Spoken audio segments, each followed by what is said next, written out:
Hey Alexa, how do we get a bearing off an axle? Here's something I found on the web. According to Fixia.com, you need to disassemble the differential to remove the axle, to remove the bearing. What? Differential? This is not a car, Alexa. Damn. Sorry. So anyway, if you guys come across this and you're changing out a rim and you have to disassemble the motor plate, pop it off, and then you expose the motor, then you could swap out the rim. But sometimes you come into this problem here. Alexa, volume 2. Sorry about that. So basically you expose the motor like this, and then what you come across is every now and then the bearing gets stuck on the axle. So you're trying to figure out how to remove the bearing carefully without damaging your motor windings, your wires, your axle itself.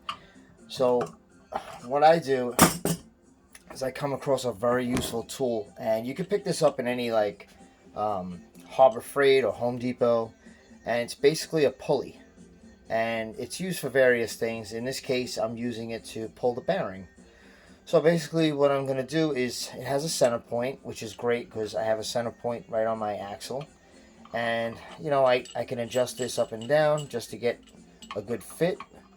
And once I get a good fit, I kind of these open up, by the way. These jaws open up to fit different sizes.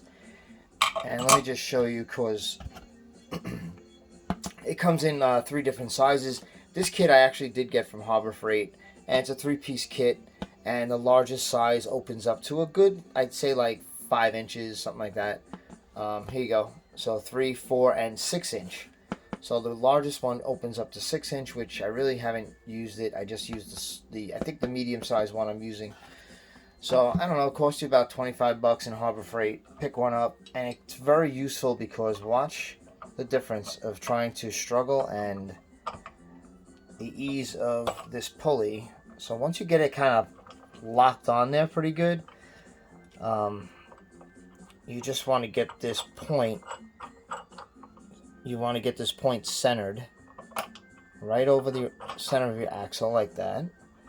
All right. Once you get it kind of snug, and you want to just hold on to the base. I'm going to try to do this left-handed, which I'm righty, so it's going to be tricky.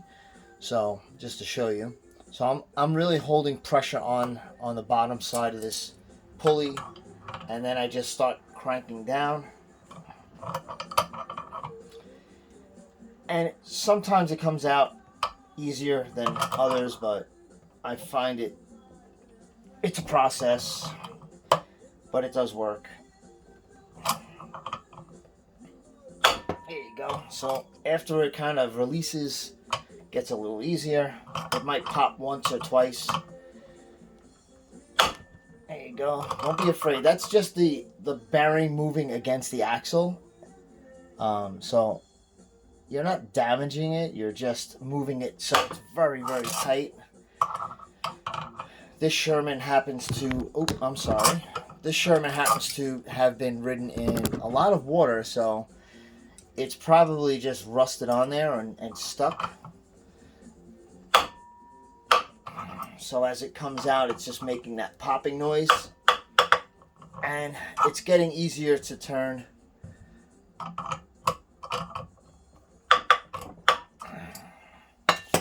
I'm going to just pull the camera up a little bit just so you guys can see the whole process. There you go. So, almost there. About halfway. And it's definitely getting a lot easier. It's almost, I could turn it by hand, but I'll just keep using the wrench. And there you go. You can see it starting to pop up here. And there you go. So pretty much All right, then you just want to inspect it because you could, I guess you could damage it if you go through the seal here. So you just got to be careful. And it looks pretty clean on the underside and the top half. You could see the rust in this one. So then you just want to inspect your axle. Make sure your axle is good. Make sure that's nice and clean, and it is. So there you go. There you go. I just used this pulley to get the bearing out, and makes the job 150 times easier than trying to do it with just regular wrenches and screwdrivers and not damage your bearing.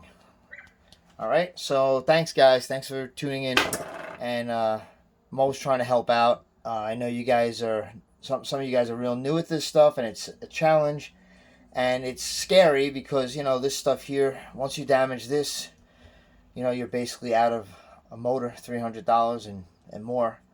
And then you got to just order a new motor instead of just trying to replace something like this, you know, and it's not that difficult if you get the right tools. So, yeah, pick yourself up a useful set of jaw pullers, set of 3, $25 is going to save you a lot of heartache. So, all right. Thanks for tuning in. Talk to you guys soon.